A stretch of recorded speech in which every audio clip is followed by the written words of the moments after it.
Hey guys, welcome to The Grey Escape. I'm Natalie Gray and I'll be back right after this. I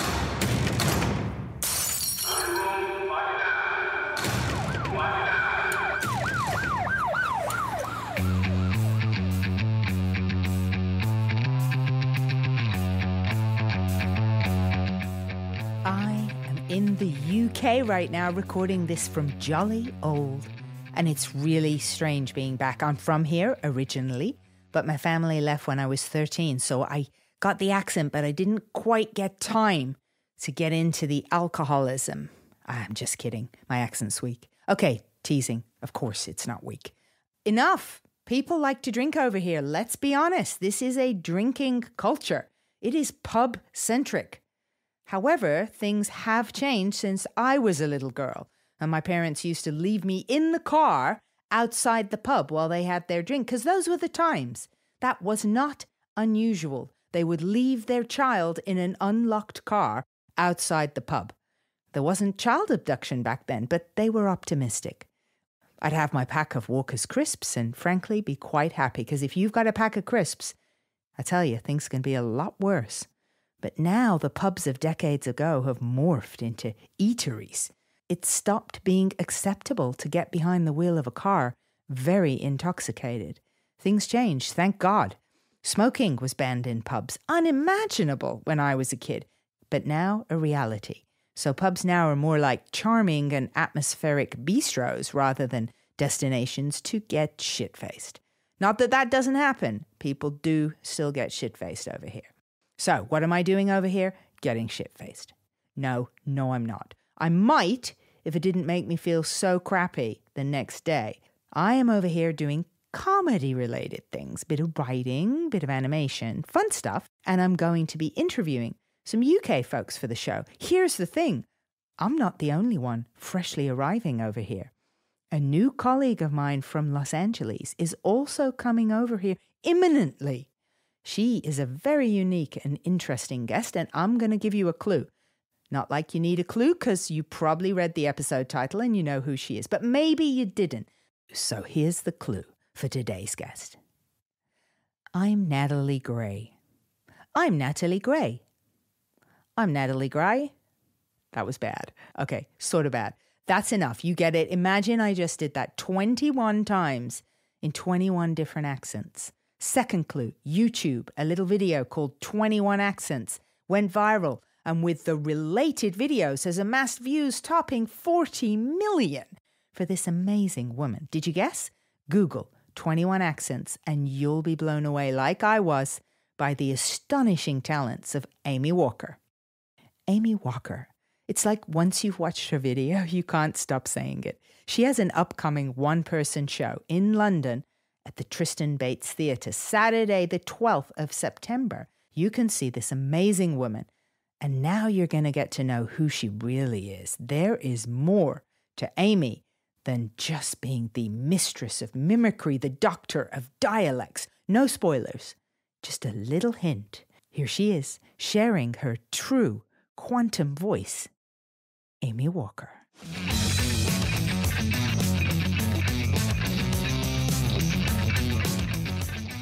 You know what's so funny about your name? I can't say your name without in my head running a million versions of it because of your video. I've been walking around the house like Amy Walker. Yeah, now I go by my full name apparently. Yeah, to a lot of people. Oh, you're Amy Walker. Yeah, yes. Yeah, that's Thank a really good point, actually. So, well, I happened upon you as millions of people. What is it? Over 40 million people now? Yeah. I mean, if you count every avenue on the net. Yeah. I mean, all of your videos, I, of course, like at least 10 million other people found the 21 Accents video. And I watched it over and over again. And I sent it to other people. And I was like, you have to see this girl. This is so amazing. So, we should dive in with you. You're the accent girl. I don't know if anyone on the planet who is like you. So where has this been born of, this amazing skill? It's gonna be an interesting challenge for me to stay American while I'm talking to you. I'm just very aware of that right now.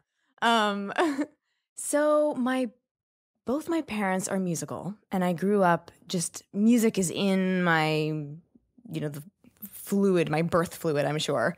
So sound and sounds are fascinating to me.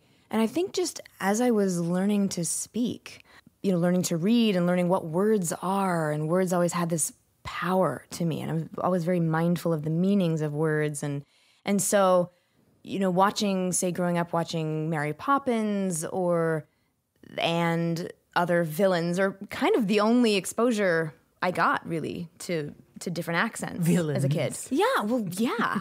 They get to be British. They have all the fun. That's so funny. There's all that range and just melodic, beautiful qualities. They were always my favorite, So, what is it?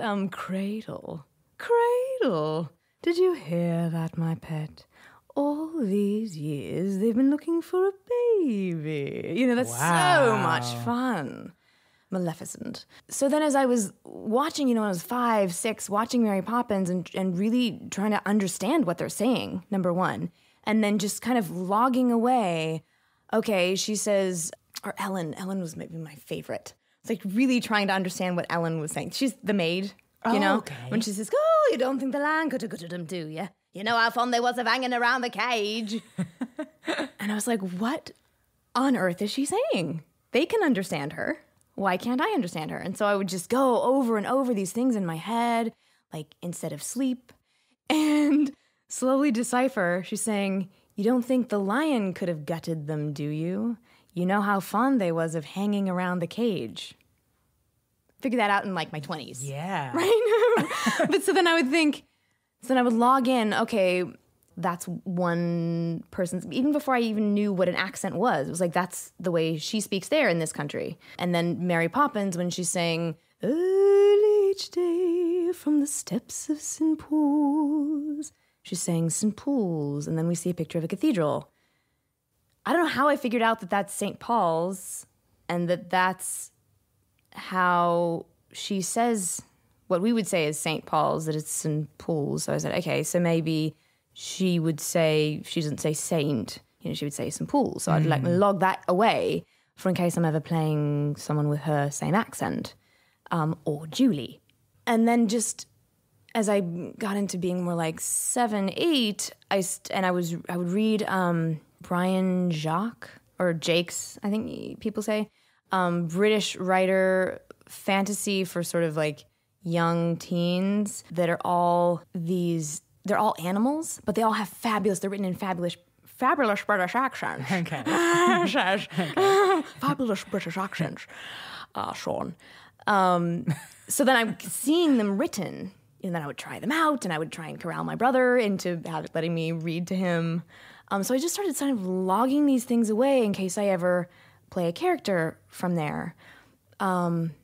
Some point along the way, I watched Meryl Streep in Sophie's Choice, total game changer, raised the bar. And in what way? I mean, just her performance as an actress? She spent, yes, as an actress, but then just her Polish accent. Okay. And the level of authenticity there. I think she said she spent a year learning Polish before she even dove in.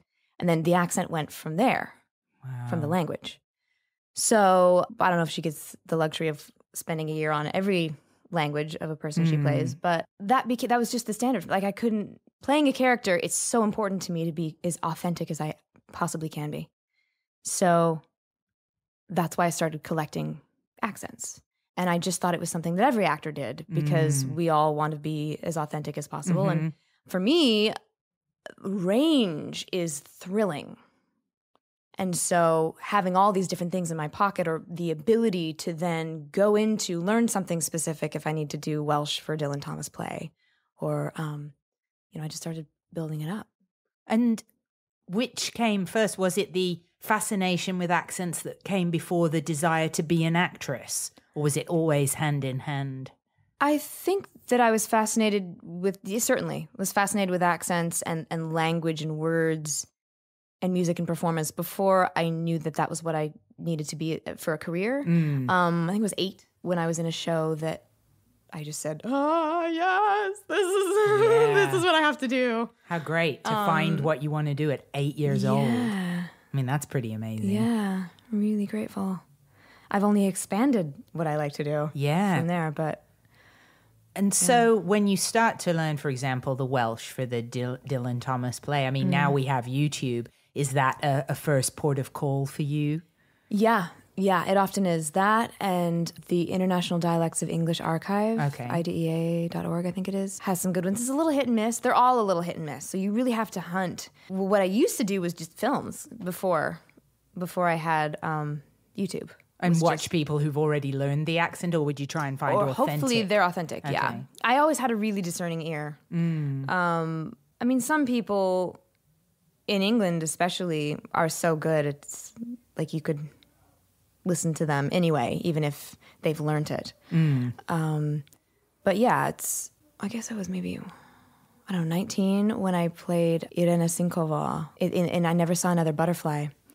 Czech character from based on real people who lived in Terezín internment camp in World War II. These two people, and they kind of put them together into this one character for this beautiful play. And so I needed to learn a Czech accent. And I was living on Whidbey Island where I grew up. It's in Washington State.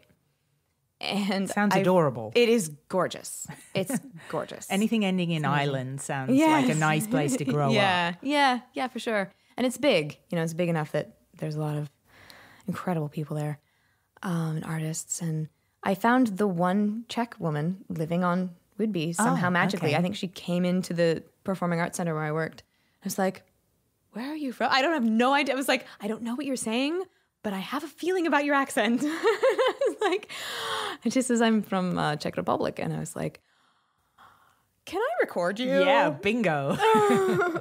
So I did that. I just I took down all the names of all of the cities that we had to say in this play and all the names of people in the play. Right. I didn't want her to record my lines because I didn't want to memorize a line reading. Right. So my favorite was Litomnieršice. That favorite sound. Yeah, so I just asked her some questions and just recorded her, and then I still have those files. And when did you leave Seattle?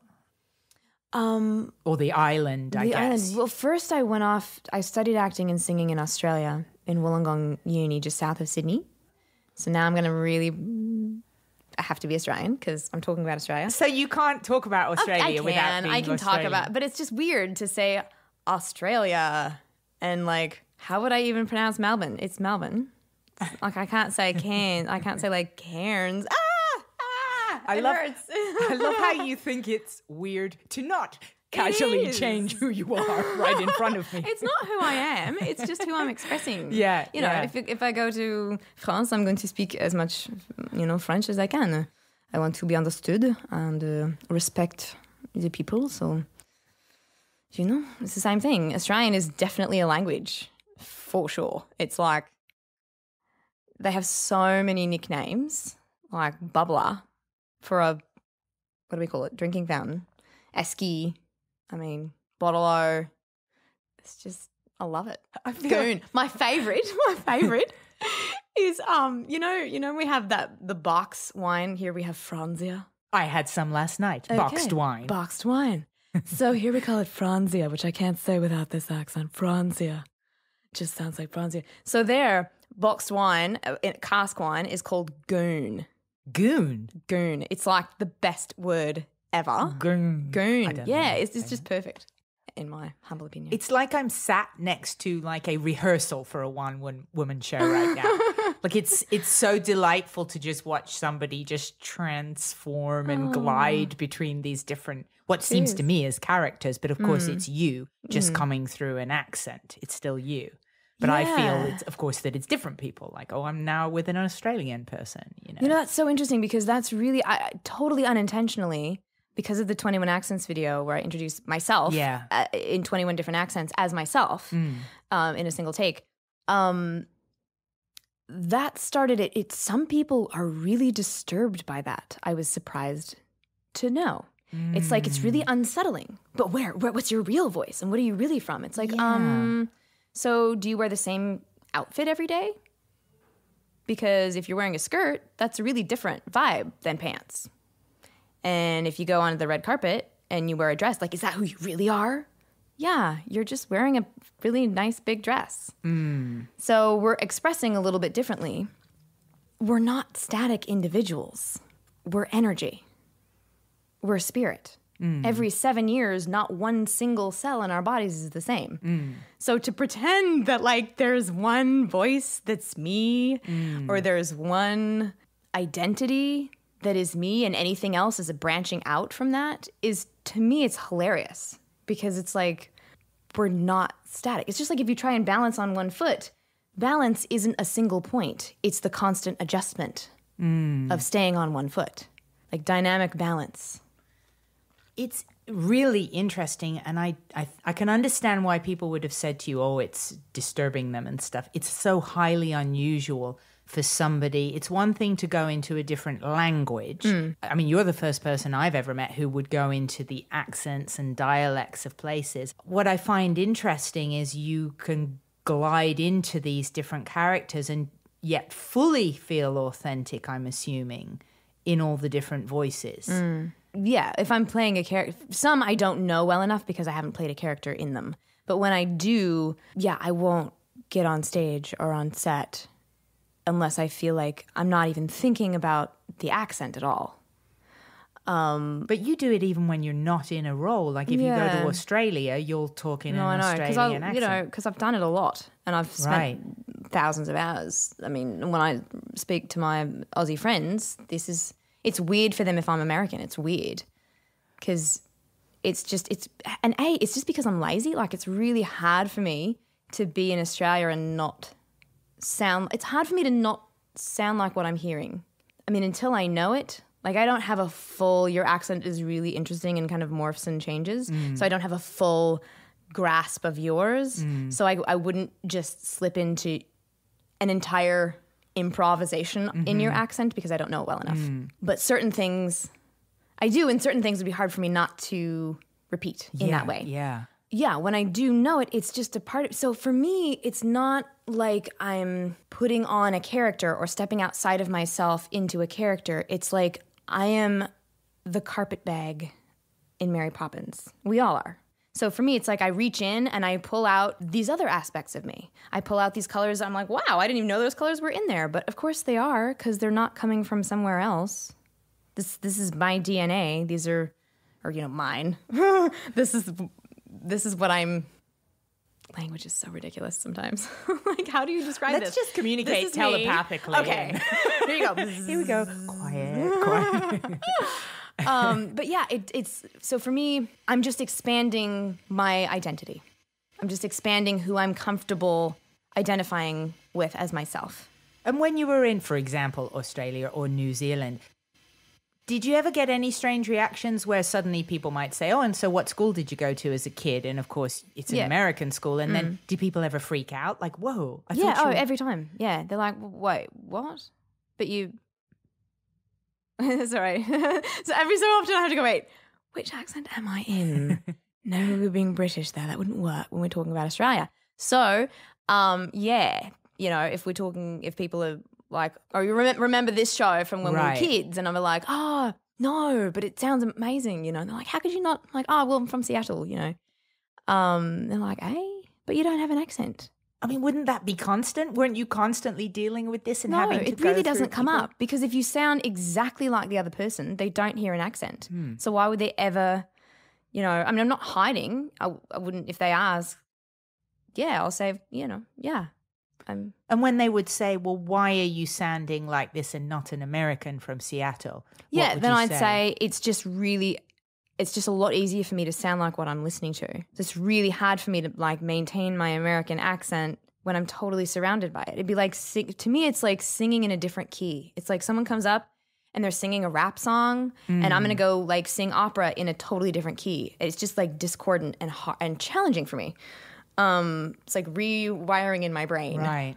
So you do it for you. It's no sort of courtesy for the people of Australia to not have to hear a foreigner. It's not for you. A courtesy as much as, A, it's for me, and B, it's communication. It's just like another level of Okay, so like if you go to France, we'll use the France example, and you're speaking the language, anyone would want to speak it in the best accent they possibly can because that's what the language is. Yes. So that's what it is. When you communicate in like as much the same as the other person, then there are fewer barriers to understanding each other. And that's why we communicate, is to understand each other. So it's the same thing when I'm talking with my brother, and I don't even think about it, but I'll say, dude, that's sick. I do not say that word when I'm talking with my grandparents because that would mean a very different thing to them. Right. And I know that. Right. We all do this. We're just not all aware of it, but we totally do this. There are certain words you're just going to say around little children. And often we have a very different way of talking to kids, which as a kid drove me nuts. It's like, I'm a person. Right. You know, I'm just a person. I couldn't wait to be treated respectfully as just another human adult. I really understand the psychology behind it as well. As you say, you're really erasing immediately a lot of prejudging and barriers if you can sound like the other person. Yeah. I mean, that's such a remarkable skill to have, you know. I mean, just thinking of whenever we meet a foreign person, there's already so many obstacles between us to get to know the person, and you're just able to erase those. Have you ever been in a relationship with somebody where they didn't know you were American, and then one day they casually find out? Oh, you mean a relationship like romantic? A boyfriend or something? No. I'm a total open book. I only had directors who didn't know because they never asked. Right. Because I didn't feel like going around. It's like, you know, like gay people don't need to go around and say, I'm gay, P.S., I'm gay. You know, it's like we're people. Right. And then if it comes up, and whatever. Did you have boyfriends in New Zealand and Australia? And so they would meet you, and would they know before you guys started dating that your native dialect is actually American?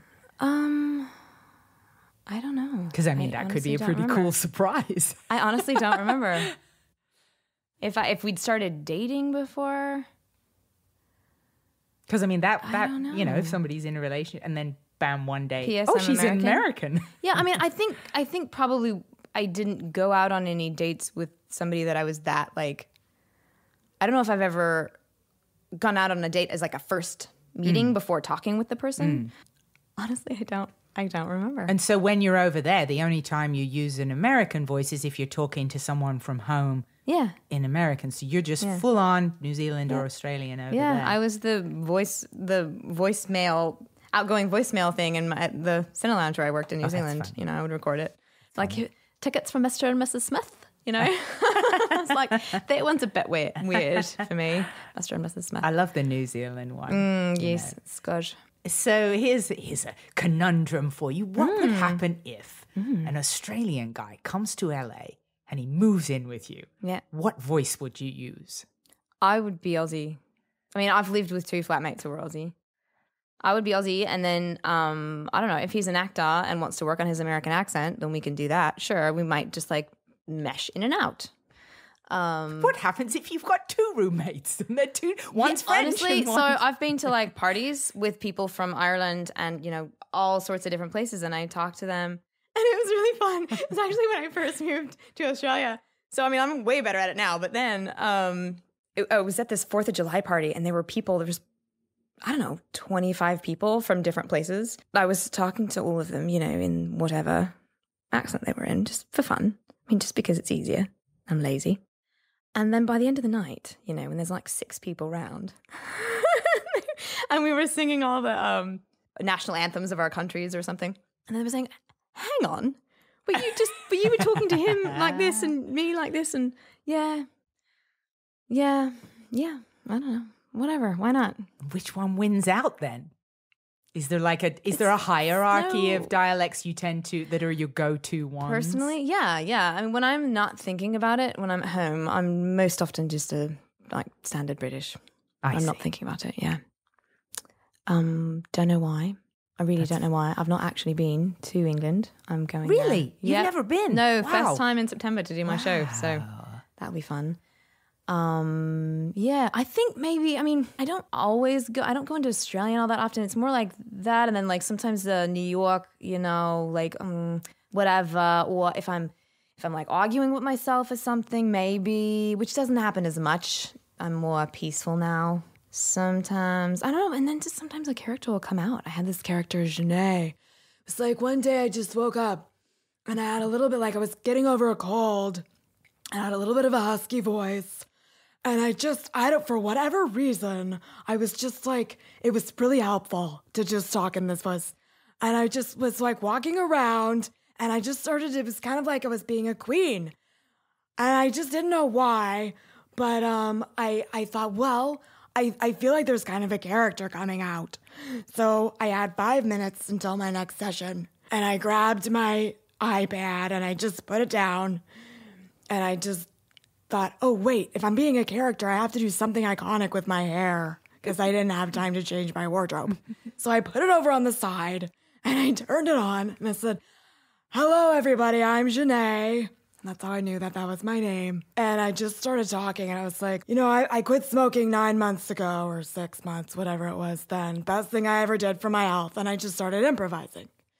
It was I was eating my snack because I had this little bridge of time to eat my snack. I was eating a grapefruit.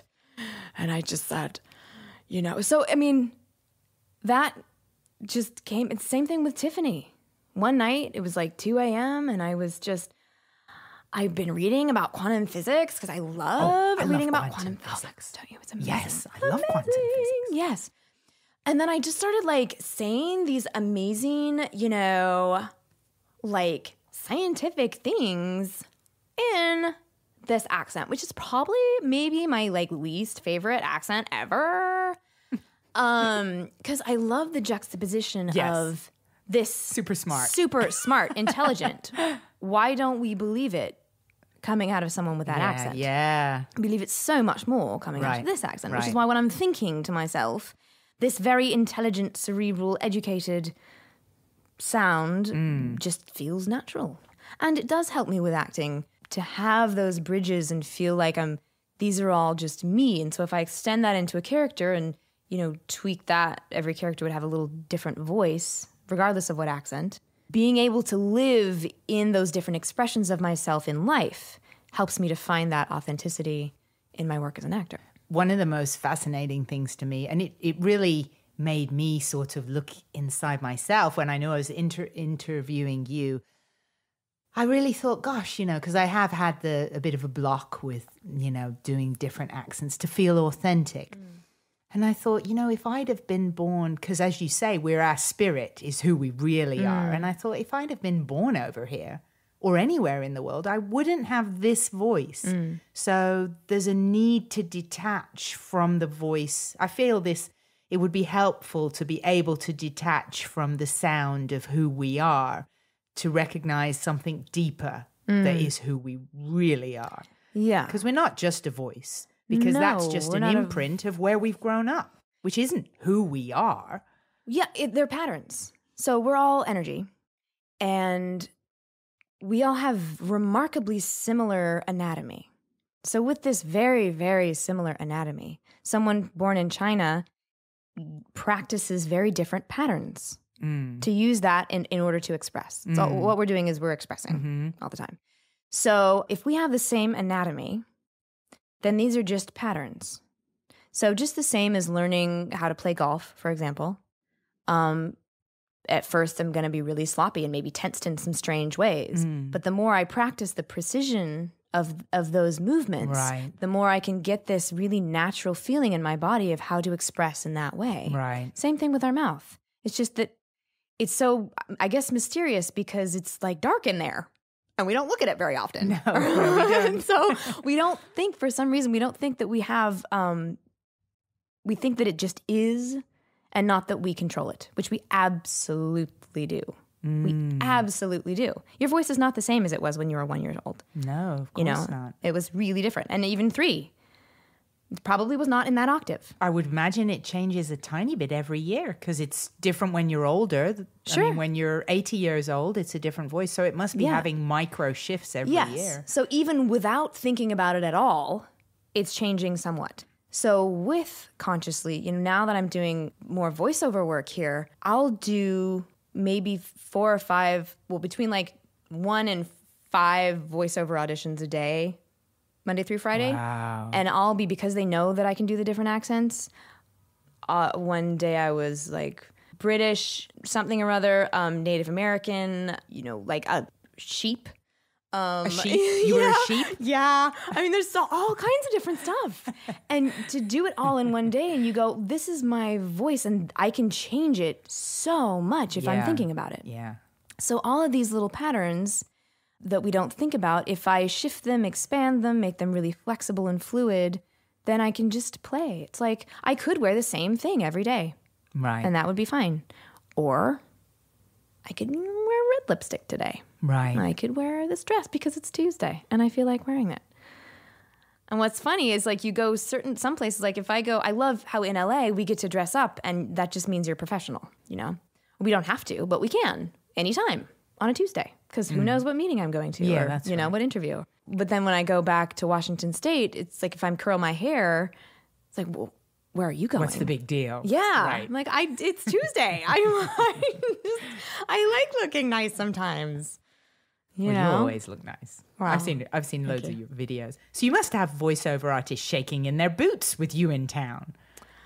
I mean, because you can kind of do anything. You can do other people's voices. There's amazing talent here. Yeah, there is. So, but it's a fun chapter for me because ultimately I really love working in front of the camera. But this is great too because then you can be so many people in a day. And is your agent specifically a voiceover agent, or have you got millions of them for different things? That agency is. Okay. Yeah. How'd you get into quantum physics? Oh, well, I'm always into transcendence, transcending my limitations as a human person, as my limitations that I put on myself, my identity, the transcendent forms of love.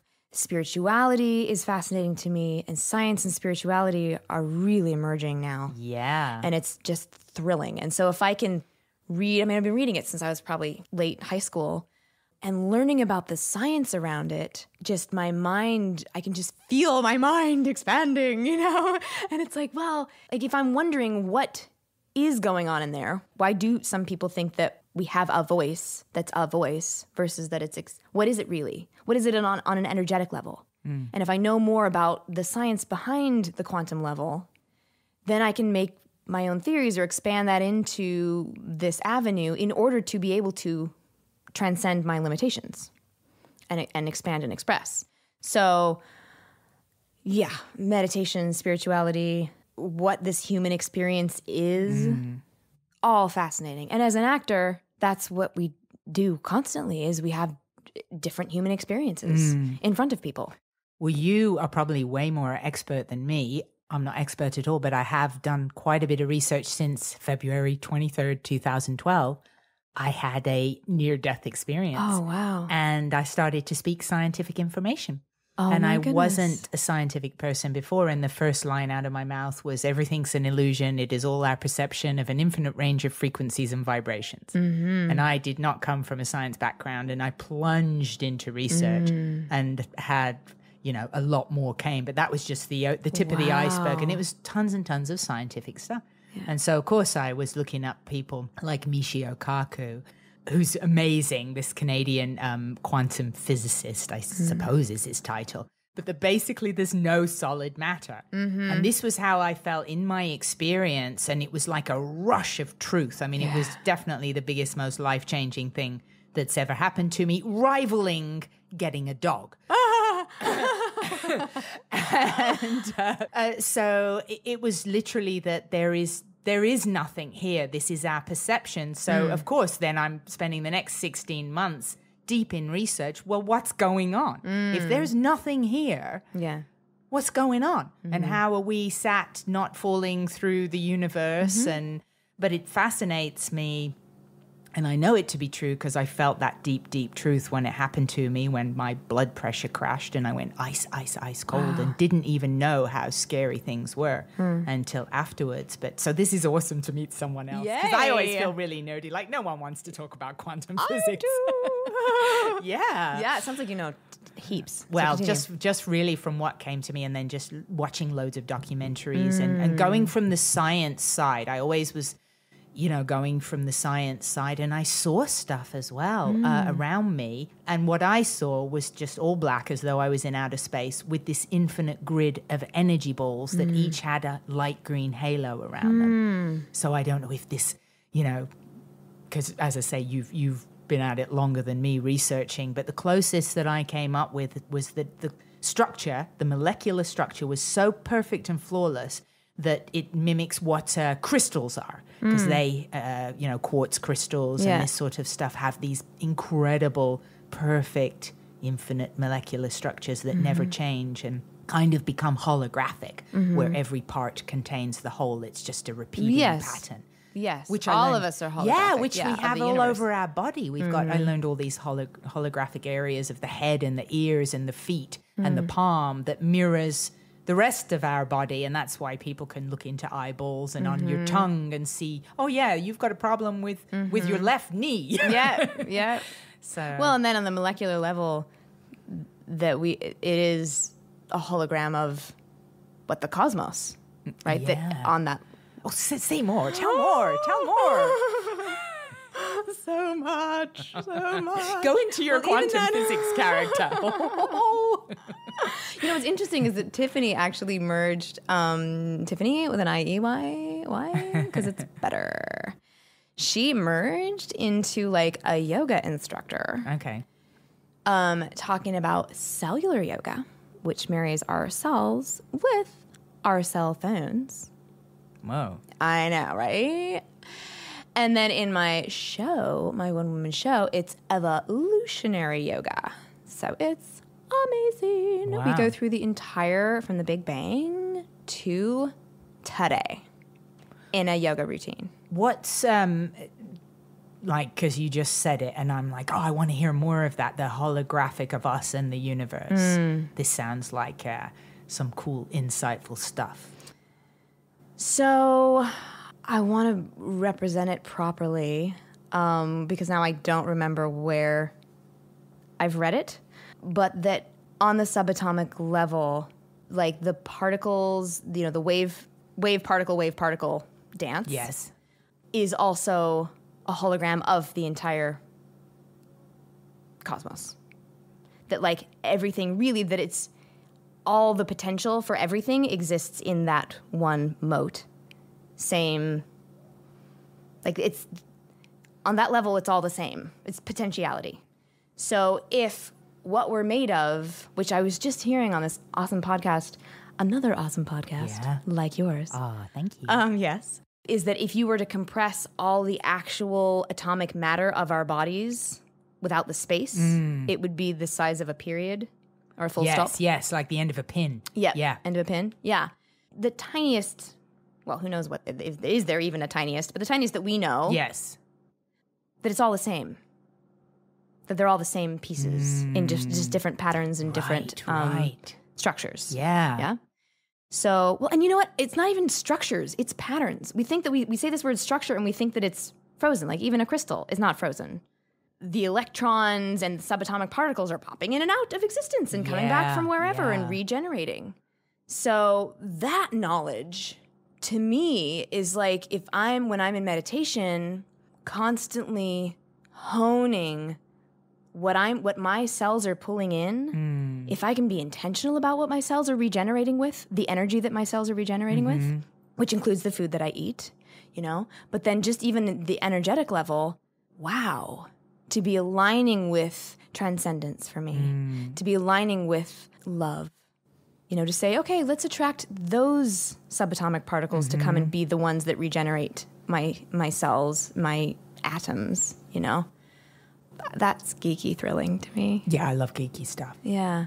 And just as an actor, kind of a side note, but if you believe in reincarnation, I was talking with a brother at Self-Realization Fellowship about this. It was like that to me, acting is a microcosm of reincarnation. That I get to go through this human experience, this human perspective to the deepest level I'm able and pull back to Amy. Yeah. And my spirit, my soul, my energy is going through this Amy experience and pulls back to something else. Yeah. Wow, that sounds great. Wow.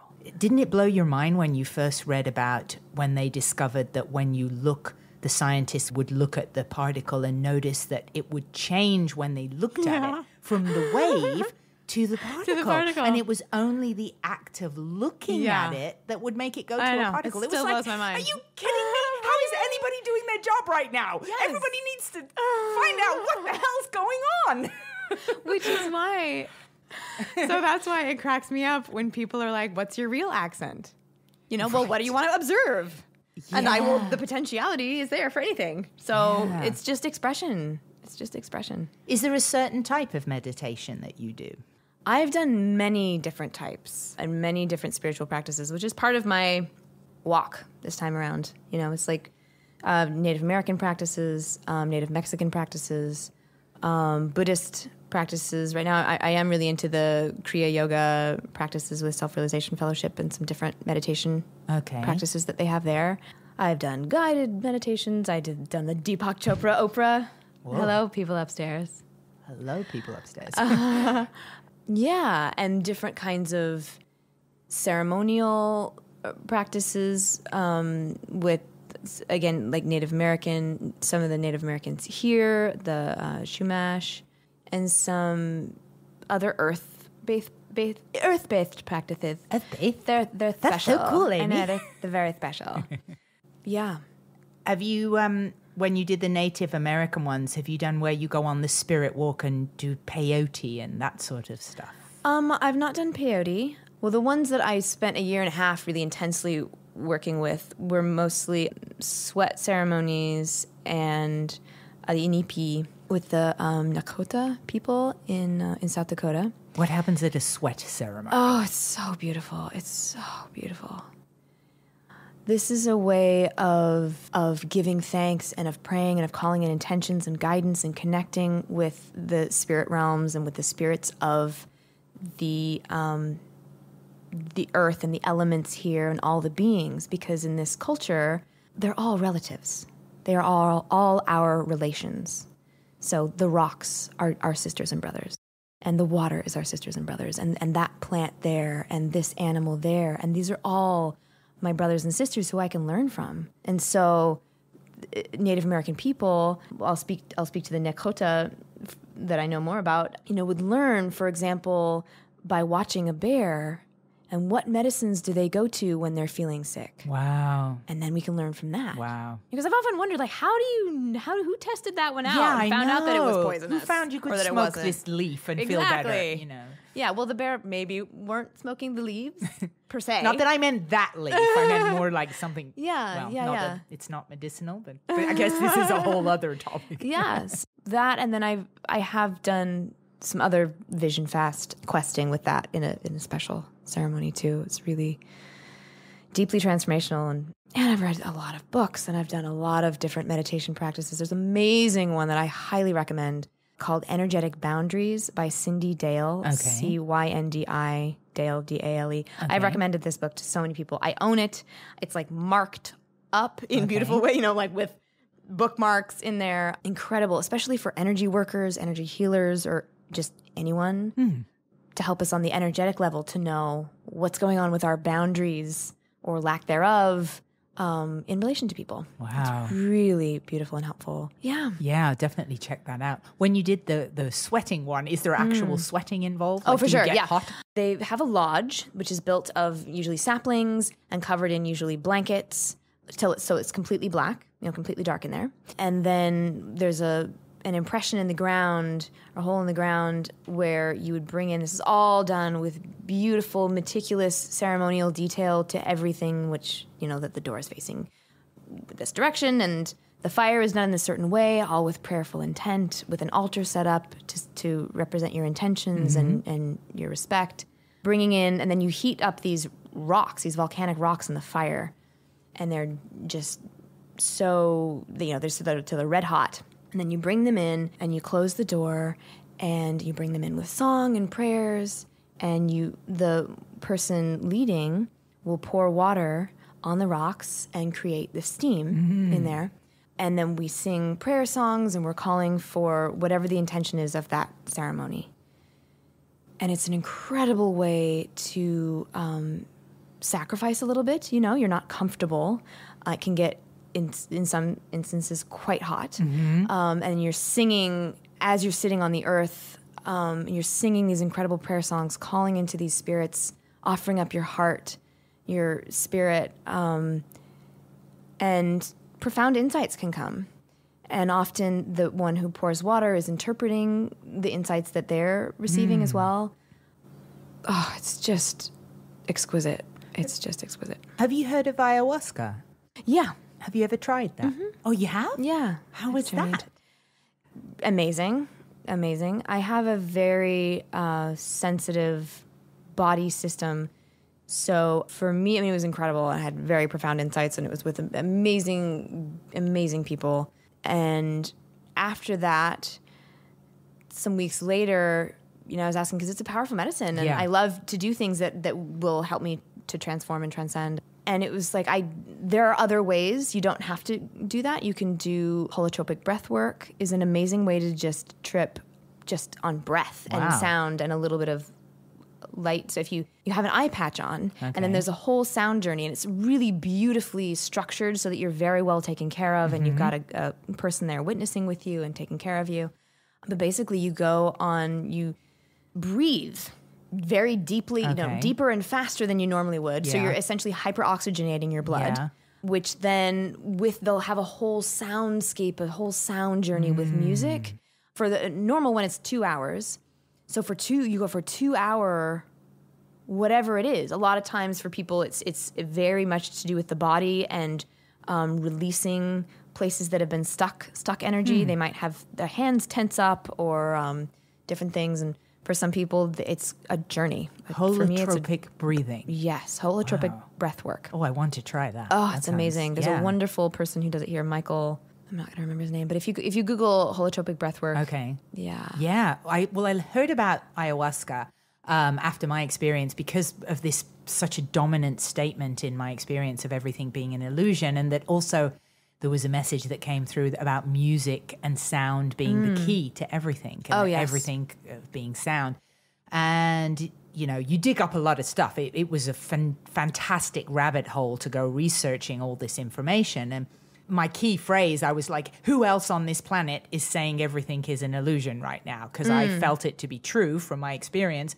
But of course, this seems kind of ridiculous when you're sitting on a chair at a table. And then that's how I found the quantum physicists. And then also an author in the UK, Mark Flaherty, had written a book all about ayahuasca. And people had talked about getting a similar message when they had taken it and they were in Peru. I'm hoping one day on my agenda to go to Peru to try that. Because I think they have some really good, I believe it's called Blue Morpho, a really established place with a very competent shaman. I guess the whole thing has to be presided over by a shaman. Yes, you definitely. It's so important who you sit with, for sure. There's a lot of different people out there. And that's partly why I waited for quite a while in my life. Until I found some people I really, it was amazing. So when you did it overseas, did you get sick? Because I heard that one of the first side effects is you throw up. You're supposed to. Yeah. You're supposed to. Yeah. So you did that. So I actually, my first time, because it was a 2-night thing. So that my first time, I didn't purge until like the morning. Okay. But I called it underground. I was like, underwater. I was like underwater. And she was talking to me the whole time, but it was really interestingly subterranean. And for a lot of people who were up and doing music, or, you know, it's just a totally different experience for everybody. How long were you under the effects of the ayahuasca? For me, it was really... I wasn't completely not under the effects by the time we did the second night. Is it correct? Am I saying it if it's the bark from a tree? Is that what, or is it the leaf off a certain tree? No, I don't know. That's a great question. It's the bark. That would make sense because it's quite dark. Yeah. It seems to be it's the bark of the tree. Cool. And so how long were you under some altered state of being? Well, I mean, the intensity of it is kind of overnight. Okay. Wow. But then for me, I was really in it still I got quite sick that first time, which can happen, whatever. It was part of my medicine and what I needed to learn. I just needed to not do. I do a lot. And from this was like, you're going to lay there and just be for a while. Yeah. But then the second night was really different. I mean, it's all very personal too, but both nights, a lot of insights and just beautiful guiding visions and things. And it's deep. It's deeply profound. But honestly, you don't have to take substance to have deeply profound visions and insights and inspiration. Yeah, I can imagine that. I've found for myself, even sometimes exercising, repetitive motions, suddenly I'll have a sense of clarity and some sort of wisdom will come in with things even like a long walk. Sure, it's all a spectrum. Walking and even the treadmill, and I guess a lot of people do things like knitting and even washing up. It's any activity I think you do for over 20 minutes. And if it's the same motions over and over again, something happens. You go into kind of a zone where you can become pretty, what's the word? Receptive? Yes, receptive to that sort of thing. Interesting. So when you had your insights, would you say that they were all personal to you, or was there some more profound universal things that would apply to mankind in general? A bit of both. There's a song that I do in my show that came from my vision fast, my dark lodge time in Native Lakota practice that I share that's about, the lyrics are, I'm shining my light through the darkness, through the cracks in our old world. I'm shining my light through the darkness so we can hatch a brighter world. And then it goes into we're shining our light through the darkness. And then in the end of my show, we sing that. I have a little meditation thing. In your show? In my show. This is like, I was just talking with somebody this morning about it, last night I was like, you need to do a one-man show. He said, well, I'm scared. Yeah, so that's why you need to do it. Yeah. I said, every single piece in my show, I've been scared to do. And that's how I know that it's so important. I need to put it in. Yeah, follow the fear. Yeah. So it came in meditation. I had this really profound experience in a meditation, and then the guidance after that was, this is an experience you can share in your show with people. And I was like, what? What will they think? But who cares? There's so many different kinds of meditation. Meditation is kind of a mini death in that you're going back to source.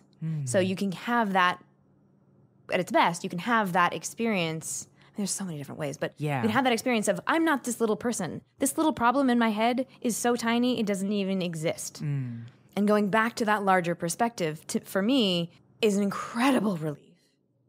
It's an incredible place to rest and have repose and receive and know that I'm not limited and know that it's all okay, whatever just happened or whatever may happen or won't happen. Or some kinds of meditation are really about taking you out of the body, which is an amazing experience. But I also love the ones that are really in your, when you're sweating, when it's hot in there and you're singing and you're breathing in. I'm a song carrier for that, so I'm like beating this drum, breathing in steam, and singing full voice. Oh, sounds fun. It's awesome. And it's a huge prayer because it's kind of a sacrifice. And you are in your body, but you're also you're very much in your body, but very connected to spirit. So that's an interesting experience. Yeah. Or a dance ceremony for prayer is an interesting experience. A very embodied spirit. There's something, I believe, so powerful with the sound of a voice and the sound of song, which it's no coincidence people do this in church. And I feel that probably our civilization has lost connection with what that power actually is. We still go through the traditions of singing hymns in church, but I'm certain that in ancient times there was a much deeper understanding of why we do that. Why are we singing? There's a uniting and healing force. Yes. And harmonics. And a cohesive force. And just you would know this as a musician, the different intervals have different powers. Oh, yes. Scientifically, I learned that just the interval of the fifth, the musical interval of the fifth, when played, your body releases nitric oxide, which sends little police patrol through your bloodstream, cleaning out arteries, doing stuff for your body, keeping your heart healthy, your body healthy. And that's just tuning forks that are distanced by 1/5 in the musical scale. So it's CG. Da, da, da, Yeah. That's interesting. You do this. Okay. Are you feeling it? So just there we go. We helped your heart there. I mean, how amazing the powers of if something that simple can help clean your arteries. Imagine what we can do with all just a fuller understanding of different intervals. Yes, yes. So it's no wonder that you're doing and engaging in this with your meditative practice. Well, and then what's interesting too, since we're on a river of digression, is I was just listening the other week to an awesome thing on NPR about vocal fry and upspeak. And I put out a little video about my theories around that because I do feel that, they're talking about women's voices and how women get a lot of flack for sounding less authoritative or even though both men and women do vocal fry, which is this kind of a thing, is like living in here most of the time. Right on the crack of your voice like that. Upspeak is when you're down here and then you go up at the end, and it might not even be the end of a sentence. It might be like the end of a word or a thought, which can be tiring. And so I do a whole little video about kind of my theories around that. But one of the points in that video is that I'm talking about how our voices, I mean, both of us, we're both very aware of our voices, and we usually live, we've probably been mindful about that, I know I have, living around in here because this is a very comfortable place in your voice to listen to. And as I started to cultivate that, and the more I would get good feedback from people saying, oh, you have a nice voice. And, oh, okay. I'm sure this is not how I sounded when in high school. I don't even remember how it was different. But I'm sure that as I've been going along, I've been honing that. And yes, I can, do all kinds of things with my voice. Yeah, is that resonating? Oh, yeah. So what's interesting is what I've noticed with students, because sometimes I've done, coaching in between gigs and things, and what I've noticed in fellow actors and even sometimes on NPR, on the radio, the melody is really how we express. It's like the colors of the rainbow. Literally, different colors have different frequencies. Right. Okay? So different tones would have different, of course, emotional frequencies and resonances. Yeah. So if I'm only painting, if I've got 10 colors and I'm only painting with 2 of them down here, or I'm like painting with none, which is vocal fry, is no emotional tone at all, then I'm subconsciously or otherwise suppressing my emotions. Or my suppressed emotions are causing me to stay right here because this is safe. And you are not going to know how I feel when I'm right here. So you'll watch a lot of procedurals, and the investigator will be right down in there, and you have to stay there because you can't let any clues come out. Right. If you're just trying to drill at somebody. I feel like this is very much tied with our society, how our society is not accessing our emotions as much and not accessing, the tactile as much in our communication. Well, let's face it, the thing we're most tactile with and touching is the smooth surface of an iPhone or a smartphone. Yep. That's what we're touching all the time. One texture. Yeah. It's one texture. So it's interesting to me. And that our voices really are dropping. If you go in, like you were saying, in a church, the hymns for women are right up here.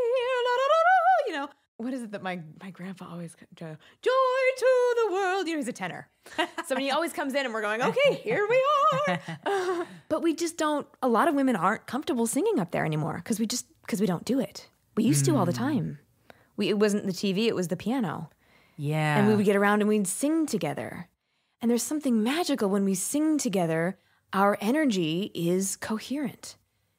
Yeah. It's harmonic, it's coherent together. I mean, it's actually a technical scientific term, which means that the wavelengths are matching. So we hear so much discord now.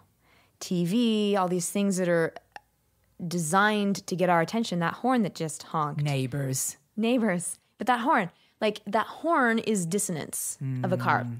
Right. So that's designed to get our attention. It gets our attention because it's discordant. I'm so digressing. But we're bombarded with a lot of discord. Yeah. So here's how I'll bring it back. Meditation, singing, oming, whatever helps me get coherent is deeply restorative, deeply restful, nourishing, and peaceful. Yeah. And yummy. Yeah. You mentioned as well about the women's voices dropping, and I don't know what you think about this theory. I kind of have a theory that over the decades in our lifetime, the gap between male and female identities is narrowing. I mean, we're not those women Merging. in the 50s. Yeah. We're not those little homemakers with poodle skirts. We're doing male jobs. There's overlaps. And I think just you say about how it's easier to get along in society if you speak the same. Well, where does it become more illustrated than with a male and a female? If you're the girl in the office with a high-pitched voice, it's not you're putting a barrier up between getting the guy job. I hate to say It's it, true. but being the CEO of the company, if you've got a little voice like this, I mean, I don't know if I could do it, you know. Because where that's coming from in my body is not free, is not released, and is not connected and empowered. So there is constriction. In order to make those high sounds, there is constriction, which there's nothing, we have to constrict to some level to have sound pass through and make, or to have air pass through and make sound. Okay. But the more, Anthony Meindl calls it dropped into your voice. I study at Anthony Meindl's Actors Workshop. I also teach there. But that's what it feels like. Literally. It's like, if it's connecting from this pinball machine of my body that is able to like bing, bing, bing, react to all these different things and have these emotional experiences and then letting them freely express. Or in like this male-dominated work or business place where we need to not have them express, then it becomes really important to be able to keep a very steady, calm vocal timbre that's not going to be erratic and emotional, right? But that's going to be steady and strong and authoritative if it needs to be, or just steady, dependable. Right. Like if I wanted to get a job, I'm going to say, yes, I really believe I can do this job. I'm not going to go in and go, I so think I can do this job. Yeah, I can do this job. Yeah, I can do this job. I'm Amy Walker versus I'm Amy Walker. Yeah. Fascinating stuff, Amy Walker. And are there elements of this in your show as well? I know you said you're bringing the meditation in. Yeah, that was a horrible segue. I'm so like... No, it's great. The short answer is there are elements of practically everything in my show. Wow. I have comedy. It's mostly comedy. Songs. I have name that Disney character, name that movie, things. I've got an improv piece where I get suggestions from the audience and I do that. Parody in there, some poetry in there because sometimes language is just delicious. And some real, and it kind of changed.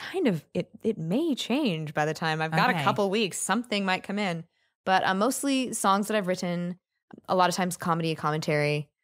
Yeah, there's a meditation piece in there. And basically, the intention and the experience that I've seen of people's experience is to come in, laugh off your week or your day, be a little bit inspired, stretch, be entertained, but grow a little bit, maybe think a little bit, laugh, cry, and then leave. We leave it with this little meditation that's like, it's personal, but it's also collective to shift a little something inside ourselves. I won't give anything away, but it's yummy. Spoiler. Yeah, spoiler alert. Spoiler alert. If it's not your thing, I also offer the option of taking a nap. But so far, it's been everyone's thing. And then we create this really beautiful energy. We send it out, and then we unite it together with our voices. We leave feeling uplifted and yummy. And connected. And what date is that in England? That is September 12th. The 12th. And it's at the Tristan Bates Theatre in London. 2 o'clock. 2 o'clock. Oh, a matinee. Yeah. And how did I've got people coming from far, so I want them to be able to... Okay. Yeah. I mean, this is really incredibly brave. I have to just say as well, I actually felt guilty switching the topic then, but I know we wanted to talk about your show, but then it's so fascinating, all this other stuff. I mean, I could do a whole other thing just on listening to you. We just covered 17 topics there. Yeah, we did. Apparently, nothing is real. Public service announcement, nothing is real. What I was going to say to that is that I would say everything is a perspective. So it's not that it's not real, because we invented the word real. Okay? So our word real is this. So yeah, we're actually fulfilling our definition of the word real. But it's also just a perspective. So if I shift my perspective to be the universal perspective or the energetic perspective, then real is that everything is fluidly energy, because that's real too. And connected. Yes. Yeah, everything's connected. Yeah. Yeah. Which is the final song in my show. Is it? We are connected. Oh, how about that? See, we must In have every way. connected there on like a, We are a coherent. level. I'm really curious, and I promise we'll go back to your show, but because you're such an expert in this, when you're talking about how our voices are really manifestations of where we are emotionally in a lot of cases, how do you compare the British then from the American? Do you sort of take it that British people, we are much more guarded with our emotions, whereas Americans have a different placement that's more open? I think there's both in both, for sure. So there are a lot of Americans who just don't express very much. Sure. But in general, we tend to be more expressive, a little bit more into the body, like our humor is more physical. You can tell a lot about a culture by their humor. So I find British humor to be very cerebral and often have to do with the language, play on words, and a lot. There's the whole physical culture of it too. The Benny Hill side of things. Sure. And the Mr. Bean side of things, totally physical. Brilliant. So, I mean, there's a whole spectrum in both cultures. But in general, I have spoken about this a bit. A standard British accent, is if there is anything like if standard is a thing at all, so this accent-ish is resonating higher, it's resonating up here in my cheekbones, than a standard American accent is resonating right down here. So in general, to me and to a lot of people, it sounds a little bit more cerebral, a little bit more educated. It's a little crisper with the consonants and things. It's a lot more tension actually right in here in my lower tongue. And then American is a little more middle. It's more like we're all kind of on the same plane. I can sound like this and make your coffee, clean your toilet, be your president. You know, it doesn't necessarily, I could be teaching quantum physics in this. I could be teaching yoga in this. It doesn't necessarily place me in society. When you teach people in American accent, are there any psychological things you touch on to help people who might have had a block with letting go of what they believe is their For original sure. act? We're not changing who you are. We are adding another color of expression. Just like acquiring another language or acquiring another skill, learning how to golf, to use our example from earlier. I'm not changing who I am if I start taking up golf. I'm just expanding the things that I do. You're probably becoming wealthier. Possibly. Well, I'm not changing who I am if I'm becoming wealthier. No, that's right. Just having a different relationship to wealth. So I would look at what I did for me when I was experiencing a bit of a block is I look at, okay. Number one, identifying. I'm experiencing a bit of a block. What is it that I'm resisting here? Sometimes it's just the fear that what is required is to change who you are, which is not what we want. I want people to always be able to speak in whatever their native accent is. Of course, speak to your mom the way you speak to your mom. So then once to eliminate that, and then to say, okay, what is it about this accent that I don't identify with? That I don't want to identify with? Because they're all just concepts.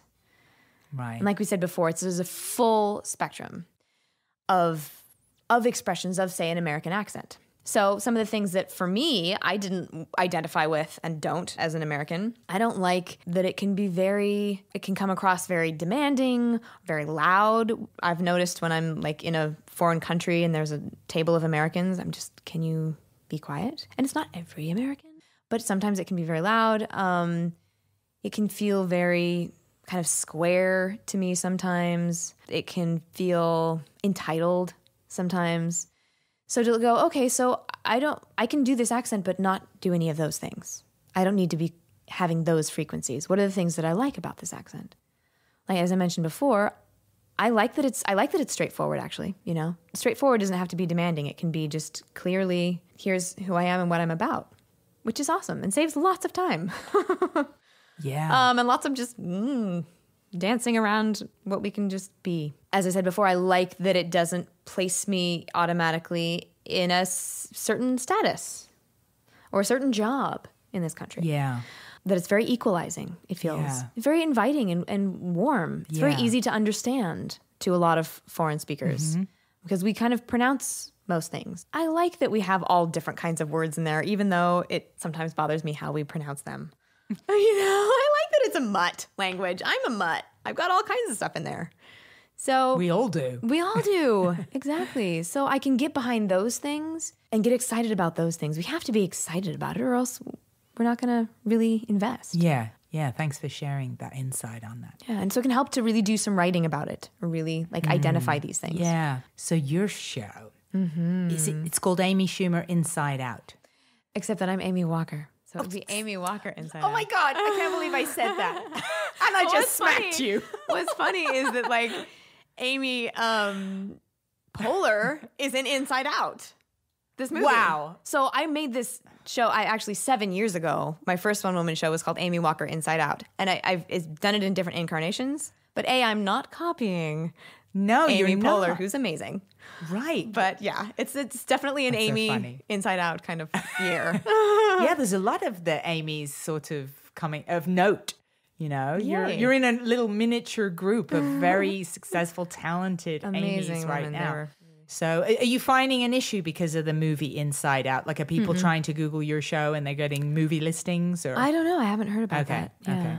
So your show, Inside Out, for starters, the thing I find exceptionally brave is you're going to the UK to do it and you've never even been there. You're literally showing up and you're doing a one-woman show. Yeah.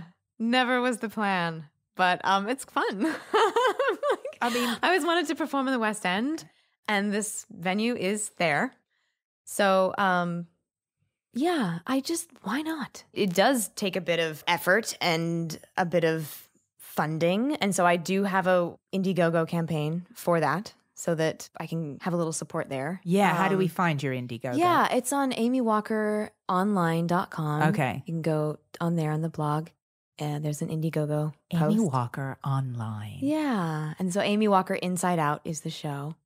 And what's fun about that, at first, I was thinking, when we're talking about blocks, I was thinking, I just don't want to ask people for money, yuck.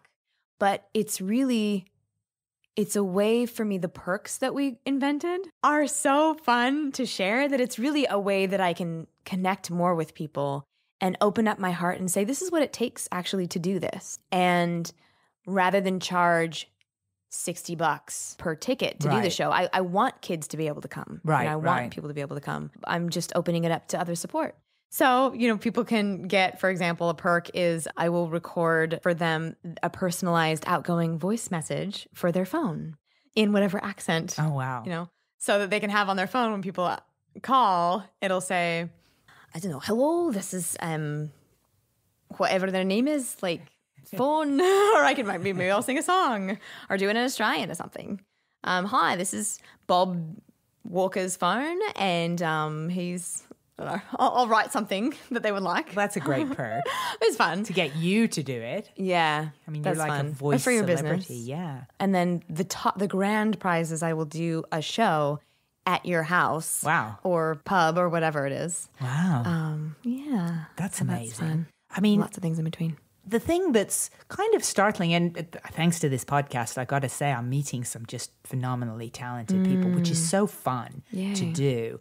You're similar in a way that you're so talented. I just met with Melissa Villaseñor, sorry. I got to say it right, Villaseñor. And she, like yourself, she's this amazing singer and does the voices. And you're a tremendous singer. It's like that would be enough if you just were a singer. You've got a phenomenal singing voice. And I saw you sing with Jeff Goldblum. Sometimes. I have a couple times, yeah. How did you hook up with him? So fun. Oh, so random. When I first moved to LA 2 years ago, my flatmate took me to the Rockwell to hear Jeff Goldblum, this jazz band. And at that time, he was having artists come in and do a song. And I thought, I really want to do that. Yeah. And so I figured out who I thought his manager was, and I talked my way onto that stage. Smart. And I sang at last, and then later I went back and sang something else. I've since recorded with 2 of those musicians. They're good friends of mine. Kenny and John are on my... Great. Yeah, on a song. So, yeah, it's fun. It was like, if I can do that, I'll be okay in this town. So Amy Walker Online is the resource for everything for you. If people want to come study with you, it's that same website, or do they have to go to a different website? You know, to be honest, I've been booking more and not able to take new students. So okie doke. Yeah. So just watch her video. You've got a course though. People can subscribe I do for sure. to a course. Yeah, that's the amazing. best way. And I do still do monthly group workshops. Oh, great. With the course. So with course students. So that's at 21accents.com. 21 That's Accents. a whole resource for accents there. Yeah, and then I'll do the workshops with the course. Amy Walker Online. And how much are your tickets going to be? They are, show? let's see, it's £12 concession and £15 general. So totally reasonable for reasonable. UK, That's for important to London me. shows. That's amazing. Yay. That's really phenomenal. And how many seats in the theatre? 70. So super intimate show. with Super you. intimate. Wow. It's like being in my living room. Yeah, this is very exciting. Well, I'm going to help spread the word. So you guys listening, who wouldn't want to come and see this fascinating woman? My gosh, I mean, I want to come just to see what else is coming out of your life experience and has manifested in a one-woman show. So thank you so much for taking time out today. I know you're in a whirlwind getting ready to head off to the UK pretty soon. Yes. So it's been phenomenal talking to Natalie. you. It's my pleasure. Yeah. Quantum physics. I mean, come on. Who knew? Covered everything. We did. What a bonus. I'm like massively stoked. Amy Walker.